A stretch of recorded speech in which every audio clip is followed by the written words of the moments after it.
बहुत स्वागत है सर आपका हरियाणा न्यूज के इस खास मंच पे। पर्दे के पीछे के हीरो कहे जाते हैं अजय गौड़, और आपने पूर्व मुख्यमंत्री के साथ भी बेहतर काम किया है। पर्दे के पीछे की रणनीति की बात करें, संगठन में भी अगर देखें तो आपने बेहतर काम किया है।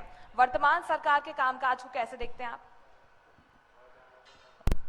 सबसे पहले तो मैं आपके चैनल के माध्यम से प्रदेशवासियों को नवरात्रि के जो पावन त्योहार चल रहे हैं उनकी बहुत बहुत शुभकामनाएं देता हूं कि सभी के जीवन में खुशहाली रहे, और जिस प्रकार हमारा हरियाणा प्रदेश विकास की नई गति को छू रहा है उसी प्रकार आपका भी जीवन खुशियों से भरा रहे, ऐसी मैं मंगल कामना करता हूं। आपने पर्दे से पीछे की नहीं, पर्दे के सामने ही है।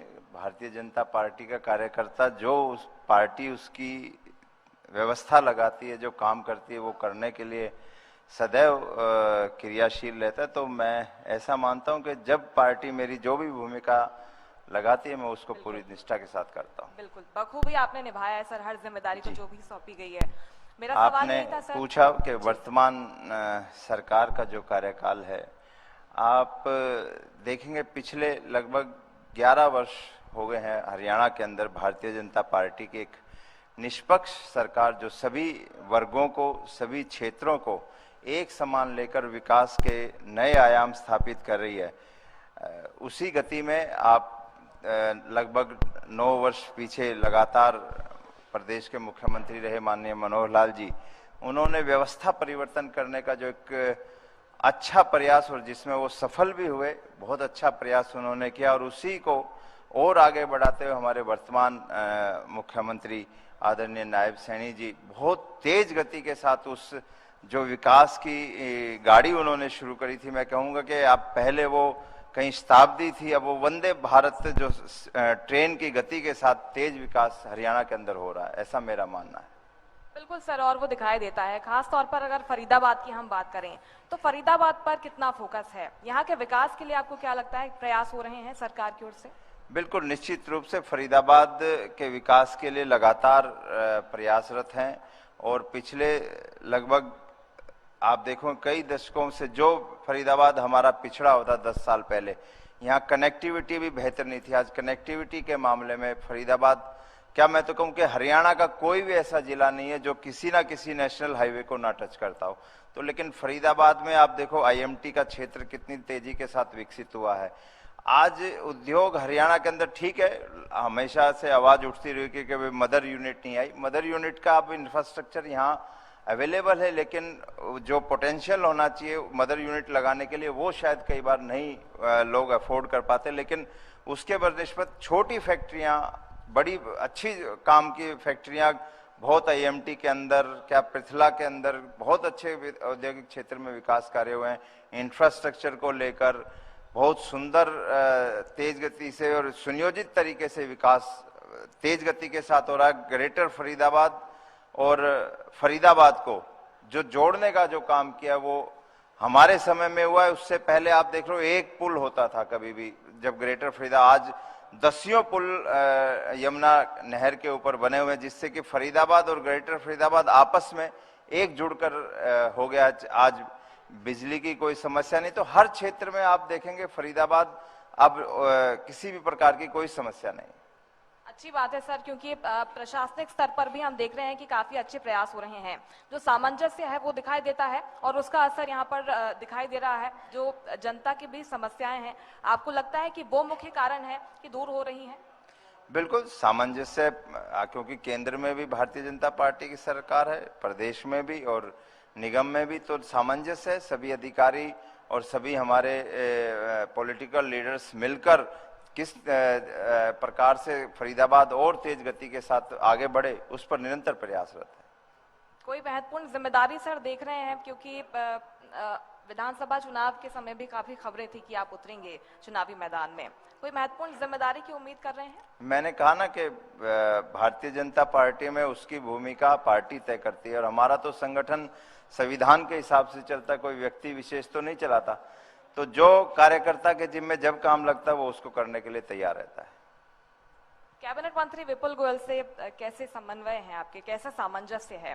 क्योंकि फरीदाबाद की जनता ये जानना चाहती है और जनता के बीच में आपकी अच्छी पैठे हम सभी जानते हैं, उनके साथ कैसे संबंध है आपके? मेरे संबंध अच्छे हैं, अगर आप इकट्ठे बुलाते तो हम इकट्ठे भी आते। आपने बुलाया अलग है तो मेरा क्या कसूर है?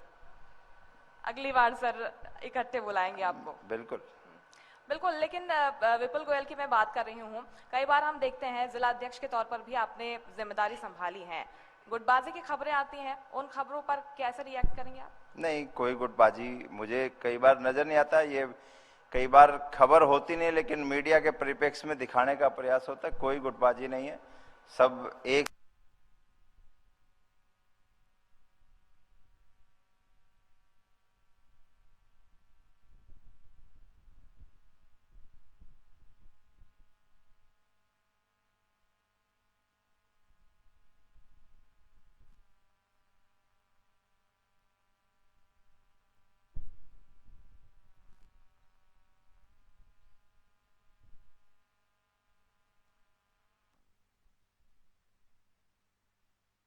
की तरफ ध्यान लेके जाया जाए, जिससे कि लोगों के बीच में भ्रामक प्रचार हो। तो मैं मानता हूं कि ना तो कोई आपसी गतिरोध है, ना कोई समन्वय की कमी है, सभी एक प्रकार से एक साथ होकर काम कर रहे हैं।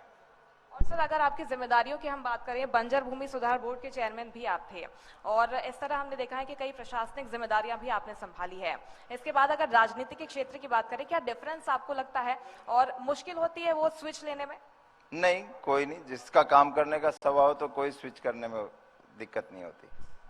अच्छी बात है सर। हम फरीदाबाद की मेयर से भी बातचीत कर रहे थे और कई प्रशासनिक दिग्गज भी यहाँ पर पहुंचे, उन्होंने अपना विजन यहाँ पर साझा किया कि फरीदाबाद को लेकर उनका विजन क्या है और जो कुछ समस्याएं सामने आ रही थी 70% मेयर ने कहा कि हमने सुलझा ली है। आपको लगता है कि बदलाव आया है?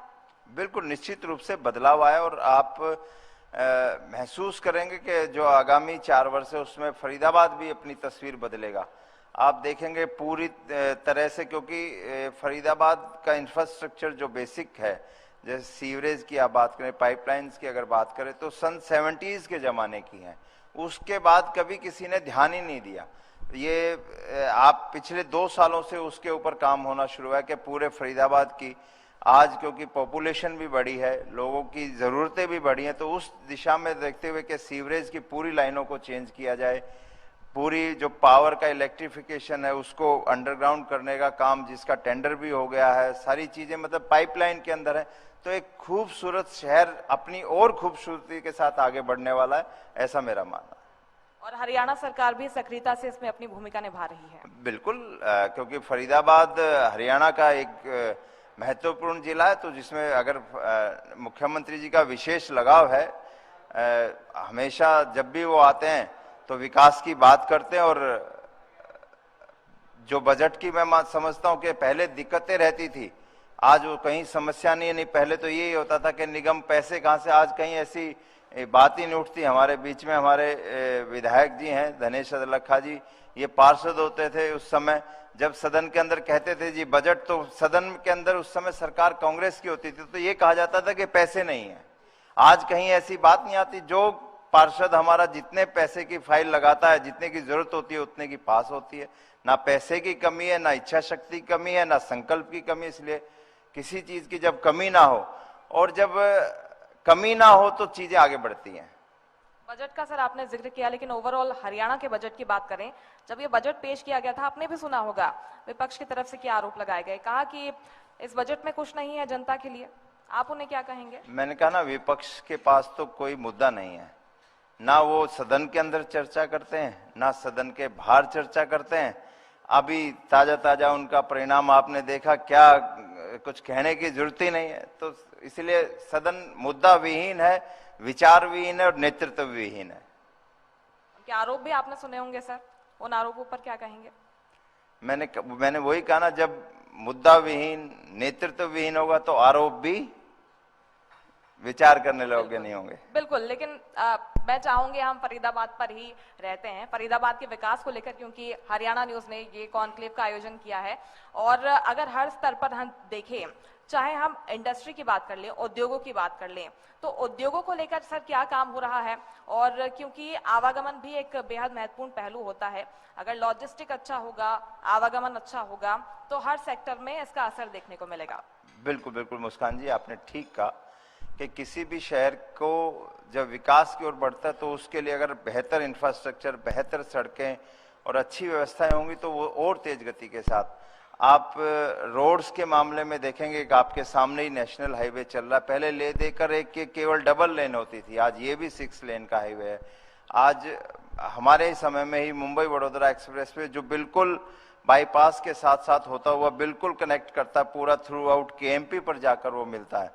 आप उससे ऊपर अभी आप लेटेस्ट आपके सामने अगले और 1 साल के अंदर बनकर तैयार हो जाना चाहिए जेवर एक्सप्रेसवे, जो जेवर एयरपोर्ट से लेकर गुड़गांव एयरपोर्ट को छोड़ेगा तो मात्र दूरी कुछ घंटों की रह जाएगी और फरीदाबाद जेवर की तो कुछ मिनटों की रह जाएगी। तो वो जब बेसिकली जब आवागमन अगर आसान हो जाएगा तो औद्योगिक क्षेत्र को क्या सभी क्षेत्रों को और नया एक शहर, मैं मानता हूं कि नया शहर एक फरीदाबाद के अंदर बसने जा रहा है। उस जेवर एयरपोर्ट के साथ साथ आप देखेंगे नए नए प्रोजेक्ट्स भी आ रहे हैं, नई नई इंडस्ट्रियां भी लगनी शुरू हो गई हैं। तो एक बेहतर और सुनियोजित तरीके से जो विकास की बात है उसको हरियाणा सरकार ने, फरीदाबाद के पूरे एडमिनिस्ट्रेशन ने मिलकर जो करने का काम किया, तो निश्चित रूप से आप देखेंगे कि फरीदाबाद बहुत तेज गति के साथ आगे बढ़ रहा है। और प्रदेश के युवा भी इससे लाभान्वित होंगे, रोजगार के लिए, नौकरी के लिए कहीं और भटकना नहीं पड़ेगा। बिल्कुल निश्चित रूप से प्रदेश के युवा तो मुझे लगता है कि पिछले 11 साल से सुरक्षित महसूस कर रहे हैं, क्योंकि आज प्रदेश के अंदर बिना पर्ची और बिना खर्ची के नौकरियां मिलती हैं। उसी प्रकार से आज बच्चे पहले जो पढ़ते नहीं थे, केवल उनके परिवार सिफारिश से ढूंढने का काम करते थे कि किसी राजनीतिक व्यक्ति से उनका संपर्क हो और वो ताकि उनके बच्चे को कहीं नौकरी दिला पाए। लेकिन आज वो व्यवस्थाएं बदली हैं, चाहे वो प्राइवेट क्षेत्र में भी बच्चे पढ़ रहे हैं जिनको सरकारी नौकरी मिल जाती है, जो आगे आते हैं, नहीं तो फिर उनको प्राइवेट क्षेत्र में अच्छी नौकरियां मिलती हैं और हरियाणा के युवाओं का भविष्य सुरक्षित है। और मैं मानता हूं कि हरियाणा के युवा आज अपने हरियाणा प्रदेश की जो विकास की या उन्नति के लिए जितना सहयोग कर रहे हैं, ये भी अपने आप में एक काबिल तारीफ है। बिल्कुल। और सर इसमें एक सेक्टर किसानों का भी है, आपको क्या बदलाव लगता है, उनकी स्थिति में कितना सुधार हुआ है? क्योंकि आपने काम किया हुआ है, संगठन के अंदर भी काम किया है और आपने सक्रियता से बाहर भी जनता के बीच में जाकर काम किया है, उनकी स्थिति में क्या कुछ बदलाव देखते हैं? बिल्कुल, हरियाणा के अंदर आप देखेंगे कि किसान खुशहाल है। पहले से आज एमएसपी पे सबसे ज्यादा फसलें पर एमएसपी पर खरीदने का काम अगर एकमात्र प्रदेश है तो हरियाणा कर रहा है।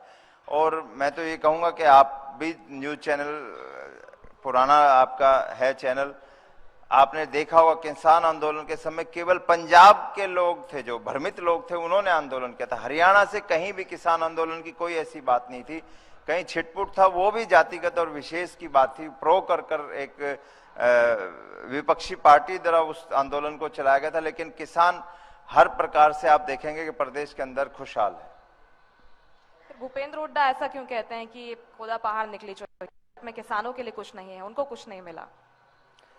मैंने कहा ना कि नेतृत्व विहीन और मुद्दा विहीन, तो इसलिए कहने को लिए तो विपक्ष कुछ ना कुछ तो कहेगा ही। उनको अपना घर नहीं संभाला जा रहा तो दूसरे की दुकान क्यों देखें वो? इसको लेकर भी मेरा सवाल रहेगा। गंभीर आरोप उनकी ओर से आपके ऊपर लगाए गए हैं, इसको लेकर कुछ नहीं कहेंगे? वो कहते हैं कि बाकायदा हर राज्य में जहां पर भी चुनाव होते हैं बीजेपी सक्रियता से काम करने लग जाती है चुनाव के बाद। चुनाव, हमारी तो पार्टी का कार्यकर्ता पूरे 5 वर्ष चुनाव में रहता है, हर समय संगठन के काम में लगा रहता है, ताकि इसलिए कि जनता के बीच में अगर रहेगा तो चुनाव के समय दिक्कत नहीं आती। और फिर केवल संगठन को एक्टिवेट करना और संगठन को बनाना चुनाव के समय, तो वो पब्लिक को भी समझ में आता है, लोगों को भी समझ में आता है कि ये चुनावी राजनीति के लिए है केवल। और हमारा पार्टी का कार्यकर्ता पूरे 5 वर्ष चुनाव समझकर ही जनता के बीच में रहने का काम करता है। लेकिन वो कह रहे हैं प्रशासनिक अधिकारियों को भी प्रभाव में ले लेती है पार्टी। इनवैलिड वोट का मुद्दा उनकी ओर से उठाया गया, उस पर आप क्या कहेंगे सर? क्योंकि आपके जवाब का इंतजार है, आप क्या राय रखते हैं ये हमारे दर्शक जानना चाहते हैं। उनका सवाल भी उनके पास और उनका जवाब भी उनके पास है। वो अपने आप में ही सवाल भी करते हैं और जवाब भी उनके बीच में से निकल के आ रहा है। मुझे लगता नहीं कि इस विषय पर हमको बहुत ज्यादा चर्चा करनी चाहिए। उन्हीं के जो जिन पर उन्होंने आरोप लगाया है वो ही अपने आप पत्रकार वार्ता कर रहे हैं, और चाहे वो एक हो या दो हो, सभी कर रहे हैं। वो तो वही कह रहे हैं कि वही सवाल बताते हैं और उनको जवाब भी अपने घर से ही मिल रहा है। और इसी वजह से आंतरिक गुटबाजी खुलकर सामने आ जाती है।